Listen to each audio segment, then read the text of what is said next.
Malachi chapter 1, verse 1. I'll be reading. An oracle, the word of the Lord to Israel through Malachi. Malachi is I believe, is a misunderstood book. First of all, people understand Malachi as a prophet. Malachi is not prophet. He didn't do the ministry. He just he proclaimed this message. That's all.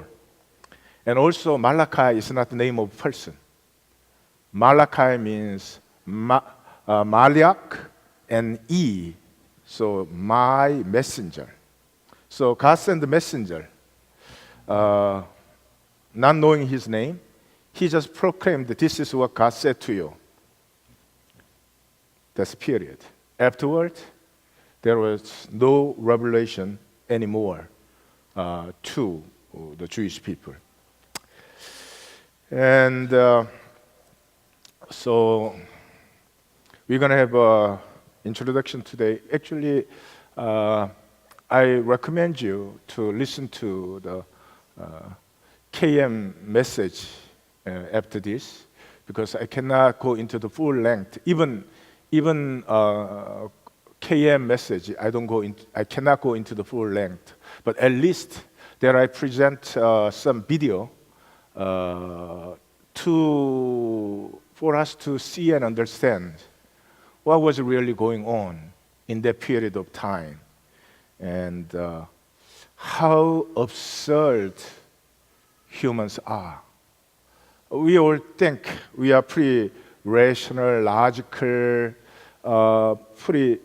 especially this age, we are educated and all those things. However, humans are very absurd. How should I express?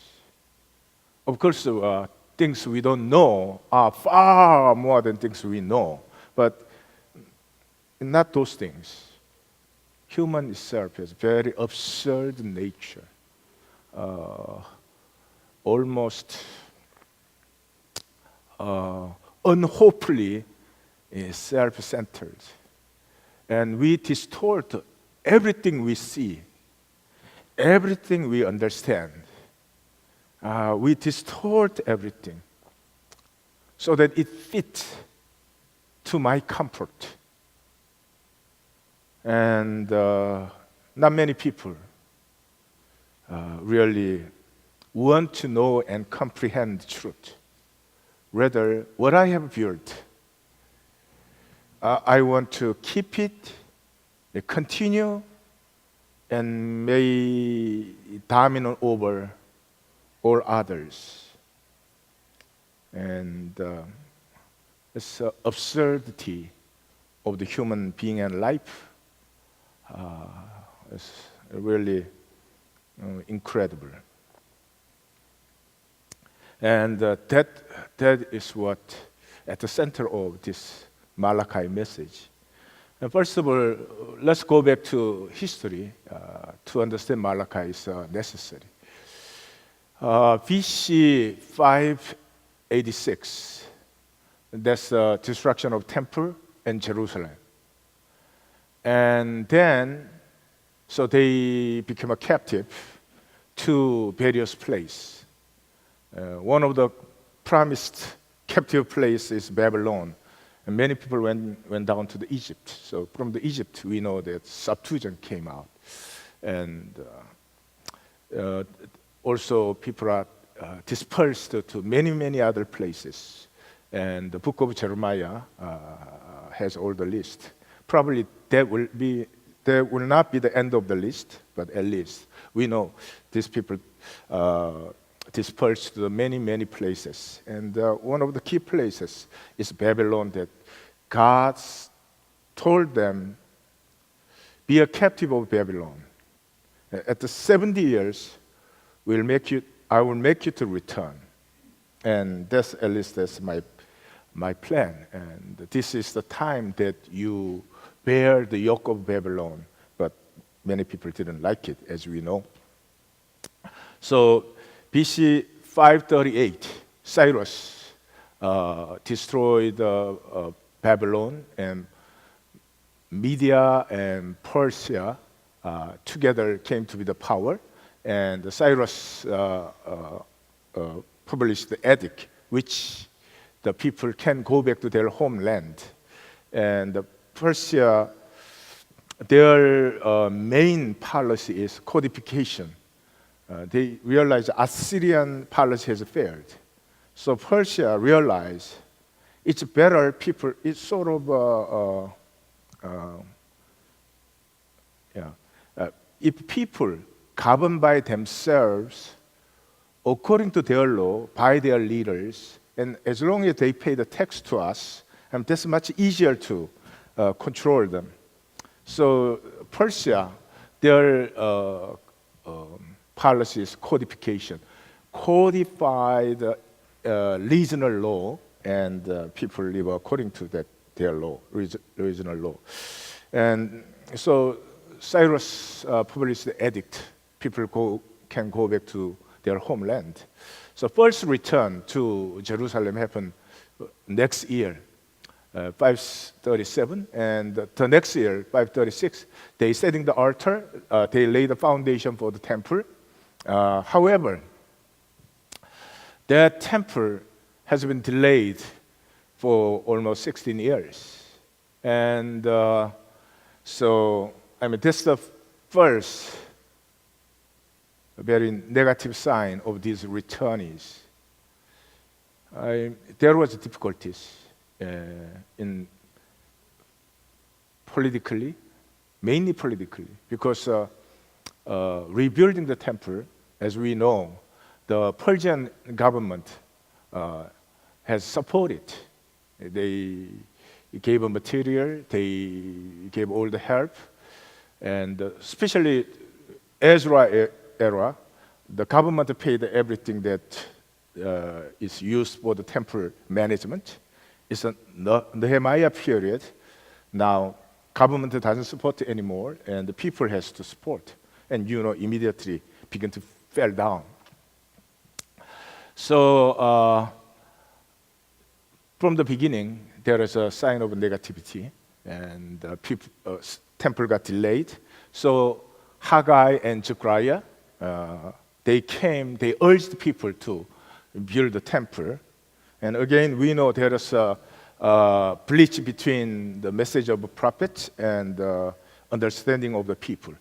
People understood if they just build the temple, which is building, if they build the temple, they will be the power to the whole world.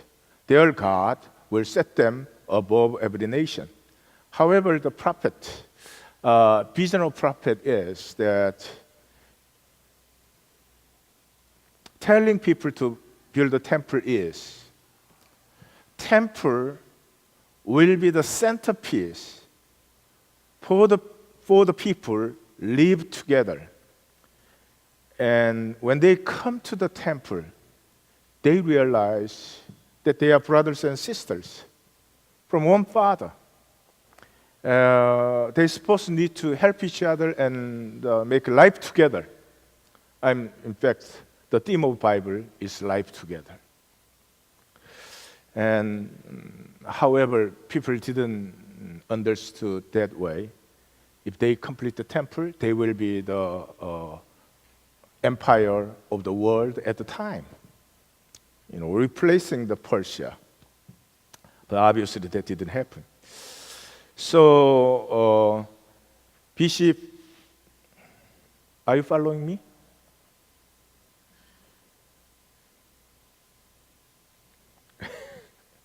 Okay. Then there was, after completion of temple, amazing thing is, through Jeremiah, God said 70 years. But however, whichever you calculate, there is no 70 years comes. But if you calculate the temple, it's exactly 70 years.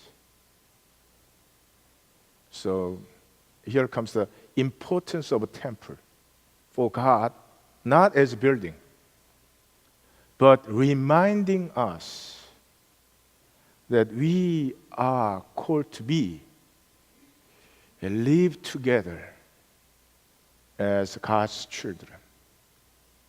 And so then there was Ezra came back because during the King Artaxerxes, the codification, they realized they need to strengthen this policy further. So who is expert of the law, Ezra, has sent back to the homeland, and there he settled down every administrative system according to the book of Moses. And then also Nehemiah has returned to build the walls of the Jerusalem. And then 12 years of Reformation came. With Ezra and Nehemiah together, there was 12 years of Reformation. And this is, again, if you look at the history carefully, this is a very negative sign. The returnees are the people, they return voluntarily. For what? To worship the Yahweh. But for these people, worshiping the Yahweh was religion. And Yahweh never asked, especially through the prophet. He's saying again and again, I don't want a religion. I want to see the people who live together. Live together means nobody get left out. Widows, orphans, aliens, foreigners among you. The poor. And this bridge between God and people continues. So returnees are, in a sense, very special people, eager for the Yahweh faith. But when they come back, in short period of time, they already falling apart. When Ezra and Nehemiah comes back, it's been how many years? It's about only a half a century. But they need to be reformed again, already. So it's a sad thing. But as I prepare this message, Malachi, we have received the gospel just a little more than 1 century ago, the Korean people. And when we receive the gospel, we receive the religion. But first generation, at least they were sincere for the religion. That reforms restored Korean people and history. At the end of the Joseon dynasty, Korea was hopeless, impossible country. And if you read reports of some missionaries, it breaks the heart. Can't believe these are ourselves. However, their sincerity really reformed the Korea. One of the dominant things is throughout the Joseon dynasty is Yangban and Sangnom, the upper class, lower class. That if the Christianity didn't come in, and the education of Christianity brought, schooling didn't come in, probably it will be very powerful up until these days. That's just one example. However, the next generation, us, religion, you cannot be serious about religion, right? So you begin to fall apart. It's only little after 1 century. Whether it's Koreans or Korean Americans, you see that among the young people, if they believe in Christianity, it's a very low percentage. At the same time, I sometimes wonder, what do they really believe? Why they come to church? What do they mean they believe God? And I cannot resist to ask these questions.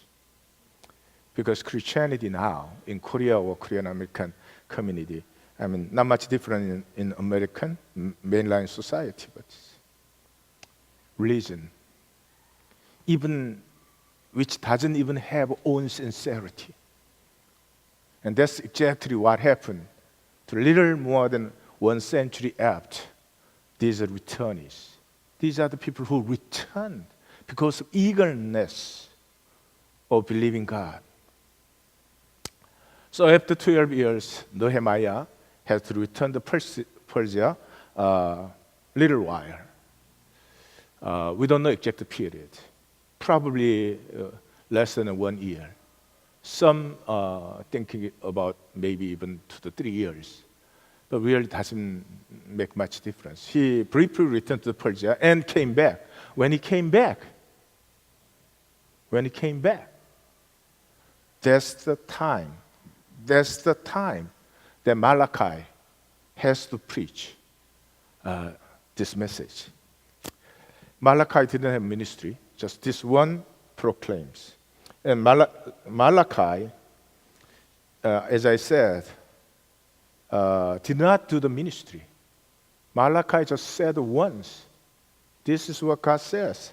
There's a pronouncement of the end. End of what? End of the relationship between God and Jewish people, who will soon turn into rigid,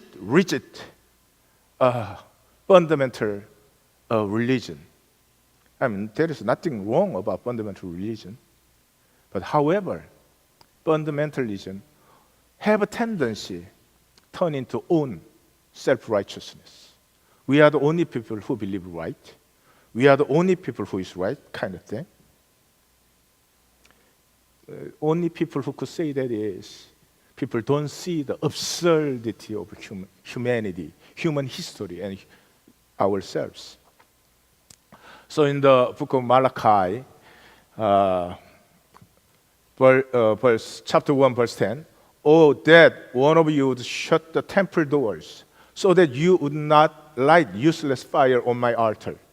I am not pleased with you, say the Lord Almighty, and I will accept no offering from your hands." Isn't this a clear message? He says 4 things, very straightforward. Shut the temple door. Don't light the useless fire on my altar anymore. I don't like you. I'm not going to accept any of your offering from your hand. Isn't this message clear, Why people interpreting the book of Malachi as, again, Malachi is doing the kind of ministry things? No. He's just saying, this is it. There will be no more relationship between you and I. And that's what Malachi basically saying in behalf of God. Therefore, chapter 1, verse 5 says, "You will see it with your own eyes and say, great is the Lord even beyond the borders of the Israel. Now, my reign will not stay with the land of Judah anymore. It will go beyond the border." And verse 11, "My name will be great among the nations, from where the sun rises to where it sets." So, my reign and my glory will go to outside of Jerusalem, to the nations. And actually, he repeats exactly the same word twice. "My name will be great among the nations, said the Lord Almighty." So Malachi is distinctive among the prophets, which shouldn't count as a prophet, but it's a legal dispute style. God saying, "But you said," 12 times. 12 times. That's a very symbolic number, isn't it? "You said this, but you are not. You are not."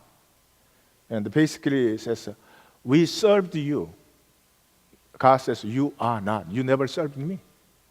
You said you glorified my name. No. You contaminated my name." And goes on. It's 12 times. And 47 verse among 55 verse is God's speech. It's totally different than other book of prophets. Simply, I'm saying to you, okay, for the one time you listen to me. This is truth, whether you listen or not. And also, it's not poem, it's not poetry, but simple prose. And like a book of Zechariah, first part is mainly poetry. Poetry is the way to convey your heart to the people. But God doesn't do that anymore. Simple prose. You lied. You did not. You are not clean. And, kind of thing. And the last verse ends with the curses. This is the only book among the Bible, and especially in the Old Testament. It ends with a curse. So if we go to synagogues today, the synagogue, when they read the Malachi, they stop right before this verse. Because if you read all the way to the end, it ends with a curse. So they don't read this last verse. I don't know whether that makes any difference. And the second thing is, as we know, as Malachi, God proclaimed through Malachi, there is no revelation to the Jewish people. Up until time of Jesus, there are 430 years of silence. Should I say silence?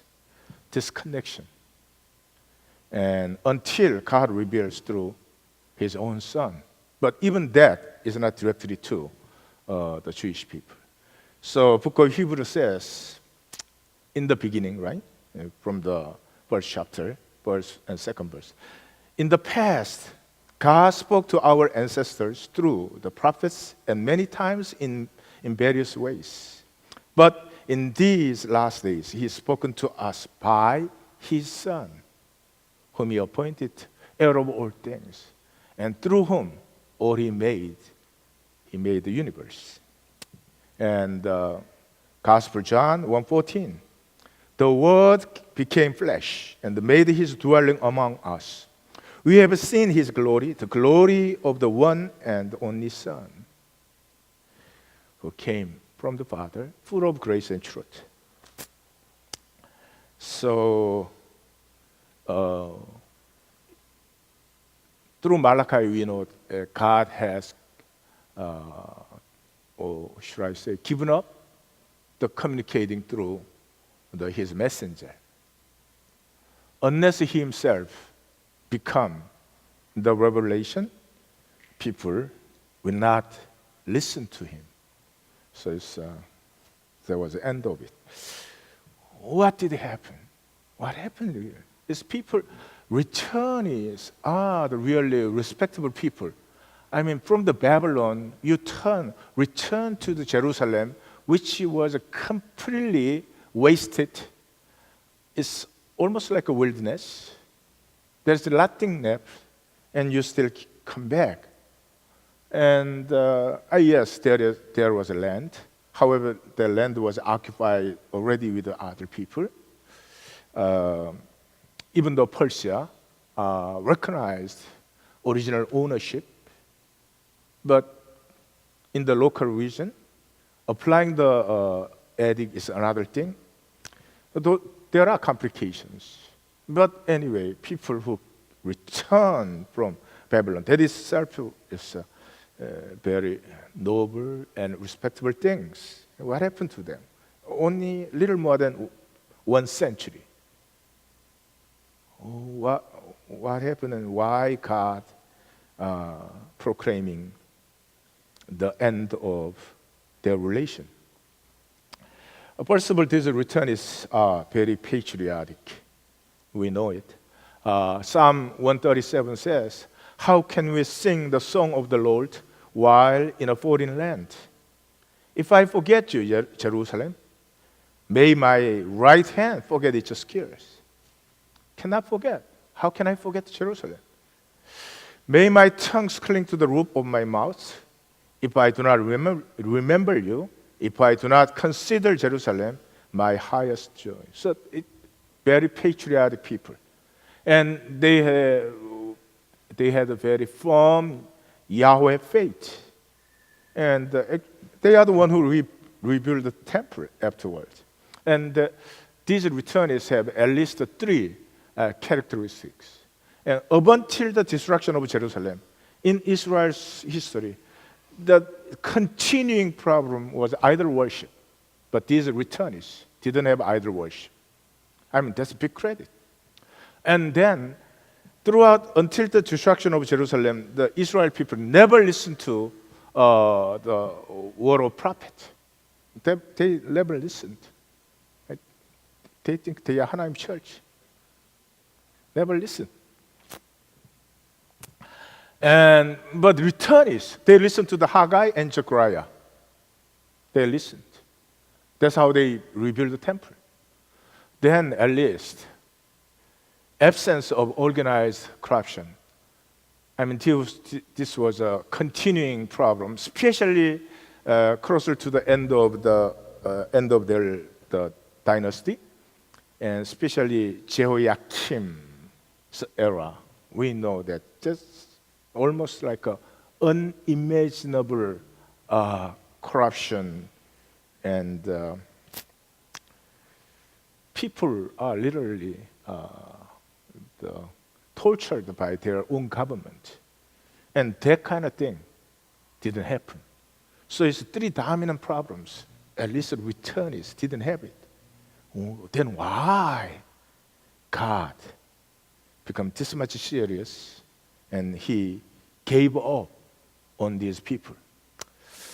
And after little more than 1 century, that's 1.5 centuries mistake, probably 1 century. Little more than 1 century later, according to the writings of that period, which is Nehemiah, the later part of Nehemiah and Malachi, we see the 7 things, depravities. The temple was not using for the sacrifices, but it was political center. And Tobiah, who was against, who resisting, who persecuting the rebuilding of the temple, he got his own office there. I mean, pretty big and nice office, probably about 10 times bigger than my office.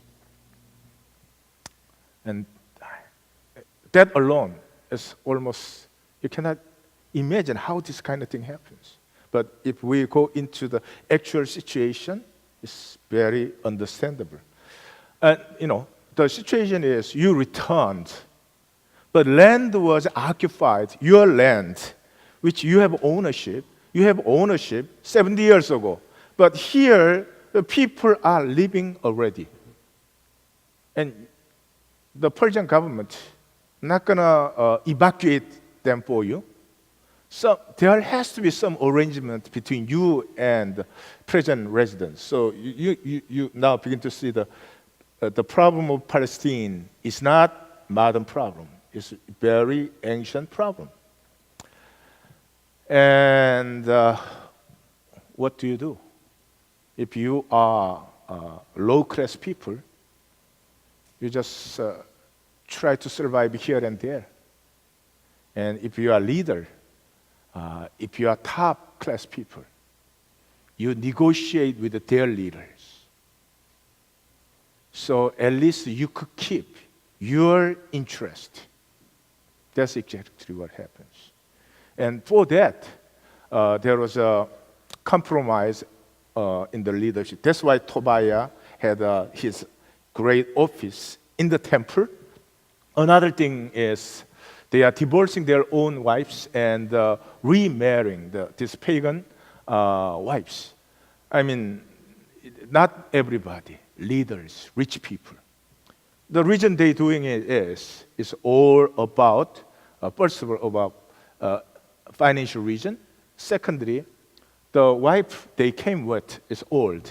Here, you could marry with a young lady. So those things are happening in the situation. And since the temple was not used for the sacrifice, there is no reason Levite to stay in the temple.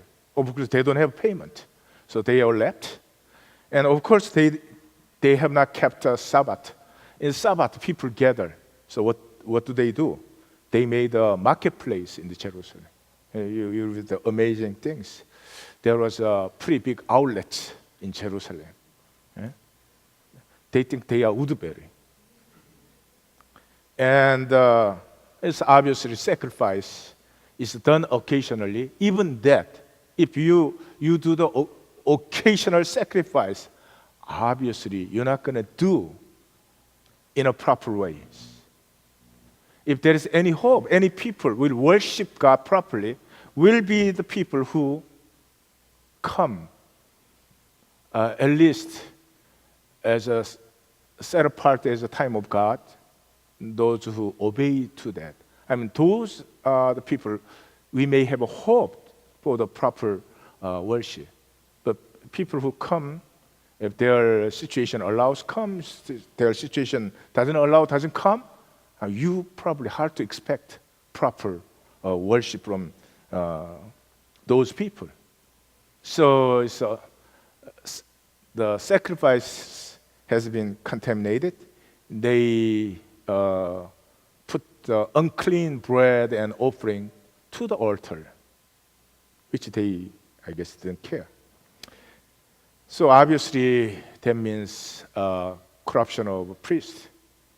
Then the lifestyle, which I talked to you, mainly about divorcing their own wives and get married to the young pagan wife. Primary reason is finance. Secondary is, I guess, their simple desire. And obviously that is the depravity of the faith. People saying that it's useless to believe in God. You know, what is the benefit to believe in God? And people openly said that. Probably these days, Christians, deep in heart, probably same thinking. Good people suffers, and evil people prosper. You know, if there is God, how this thing happens? So there are 7 depravities in this period of time. Now let us examine why those things happens. And I cannot go into the depth, but I'll briefly share this is one thing. I'll have some extended message with the KM, but here I'll just say one thing. That is self-righteousness. Before that, there was a difference between God and return is in their dreaming, what they looking up to. God, the main thing from the Abraham up until this time is life together. Life together. But return is, they were dreaming Judah Empire. They believing true God. If they do what God said to them to do, and they'll become the world power. Completely missing. If you see today's Christianity, I mean, it's pretty easy to understand. What is the message for the Christians? Does God try to make a religion? Obviously not. And however, as Christian people, often we misconceptualize as if like a Christianity become the dominant religion of the world, then it's God's will is that much done. You know, there are always misunderstandings of those things. I mean, this is the core of the Bible, so I could go on for a few days about this message, but I'll say this one thing. The problem of the world is very complicated. I mean, you cannot even say it's complicated. It's beyond complication. I mean, ISIS, right? Islamic State. Obama says, I'm going to bomb it. I don't know what that could solve. You know, I know, the problem is much more complicated. And the Sunni and Shia, it's the Western distinction. When they are living there originally, there is no Shia and Sunni distinction. It's Western people who made that distinction. Just like in Korean history, 경상민국 and 호남민국. And I mean, we've been living together as a different, maybe customs, but it is a military dictatorship which made the issue so that he could win the election. Ever since then, I mean, I don't know what happened to this Gyeongsangdo people and Jeollado people. They think they are opposite each other. What an absurdity. And if we try to solve the problem of the world in the political way, financial way, any other ways, we know it's not possible. But the key is always simple. If people recognize we meant to live together, that's it. We meant to live together. That thing, then this little planet, Earth, will have peace, like a family. Family has a lot of conflicts, sometimes a lot of scars. Yet, it's a resilience coming from not their righteousness, not their justice, not their peace, but a family has this thing cannot destroy. The family meant to live together. That's it. So beyond the patience, beyond anything that we live together, we share the same faith. No matter what a family member gets to be happy, the other family members get to be happy too. Life together is a very small planet. We need to live together. We are not the creature being happy while others are crying. Simple as that. And we just dominant power always try to control the powerless people. And control more, see, creates more problem and complications. What is the opposition of life together? What is the other side of life together? It's my righteousness, self-righteousness. Please remember that. Self-righteousness. If United States are not self-righteous, today's world will be much different. Instead, we thinking how to control them so that bring the peace in our terms, right? Rather, if we begin to think, how can we serve them so that they can nurture their life and grow as who they are? Much difference. I'm not criticizing United States. I'm talking about human essence. It's self-righteousness. Once I have self-righteousness, I just presume I could judge others, who is right and who is wrong. Of course I'm right, you are wrong.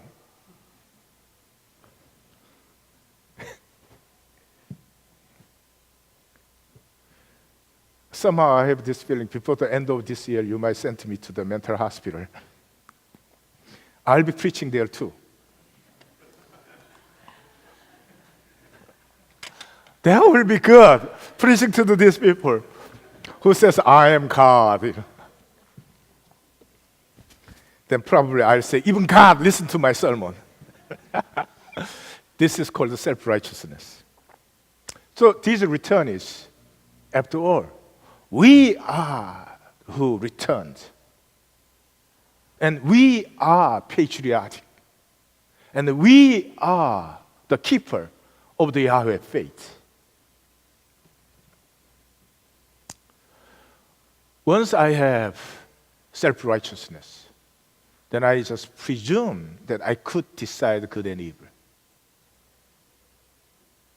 The tree of good and evil is not ancient story. This present story. Right now, do I live by the good and evil, or do I live by the presence of God?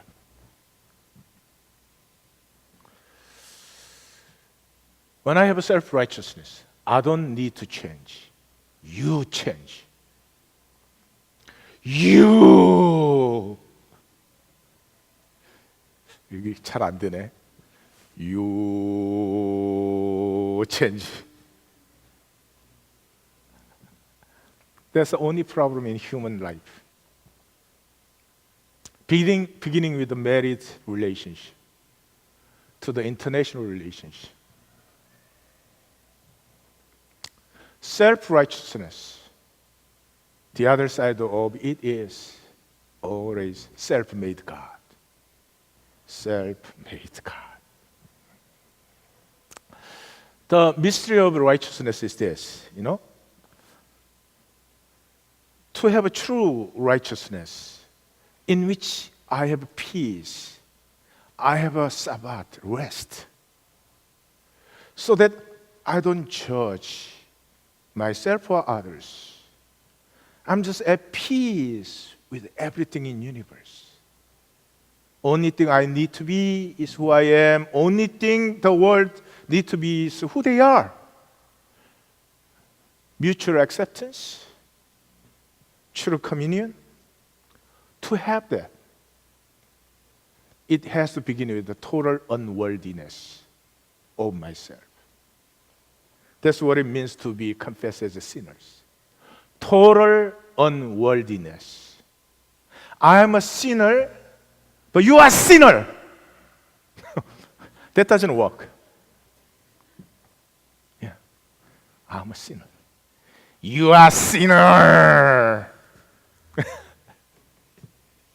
It never works. It is truly we are unworthy.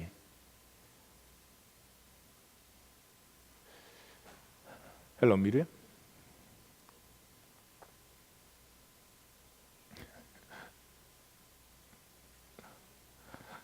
It's okay.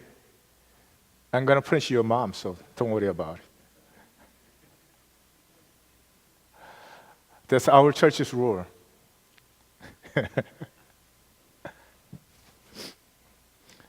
애들은 뭘 해도 안 밉잖아.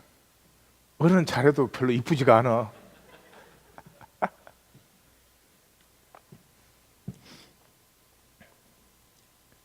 I don't know how to say this. When I truly become genuine, that point always begin with total unworthiness of my being and life. Like a relationship between husband and wife. As long as the husband thinking, I'm pretty okay, there will be a continuing conflict there. Whether it's soft heart, is hidden, revealed, doesn't matter. It will be always there. The moment realizing truly unworthiness of myself, very strangely, right that moment, I begin to see myself as precious. Isn't it strange? Totally unworthy. Yet, accepted and loved by all the people, all the things of the universe. And this time, acceptance is not always being good to me. Sometimes I feel good, sometimes I feel bad, it doesn't matter. Everything is acceptance of my existence. It's just my feeling deceives good and evil. But somebody I feel that don't like me, or even that, is recognition and embracement of my existence. When you begin to see that, actually it is. Actually, that is love. Love is not to do nice thing all the time to me, fulfilling, egocentric desire. That's not love. Love is embracement of my being. So true love, sometimes hurting. Yet that is. So when I realize my total unworthiness, it's unconditional love, I begin to see the reason I am here, the reason I'm created, the reason I see this, my world and all those things is allowed by the unconditional love. That's the moment I don't have to create my righteousness anymore. I am here. I am here as who I am, my being, whether I think it's great or small and tall and short, or handsome, not handsome, and handsome, not handsome, and all those things.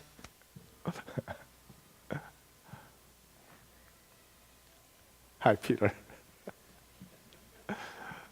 Peter looking at with this facial expression, he getting worse every week. And very strange. That's the first time. The beginning moment. I don't have to make my righteousness to be accepted, to be loved. I begin to be free. As much as you are free, as much as all this cosmos is your heritage, it becomes yours to enjoy. Yours to enjoy. When it is truly yours, you enjoy it. And when it is not yours, you always fight. You always fight. Just like between us. Always fight. Fight. Of course, in the church, pastor always wins. Remember that. Let's pray.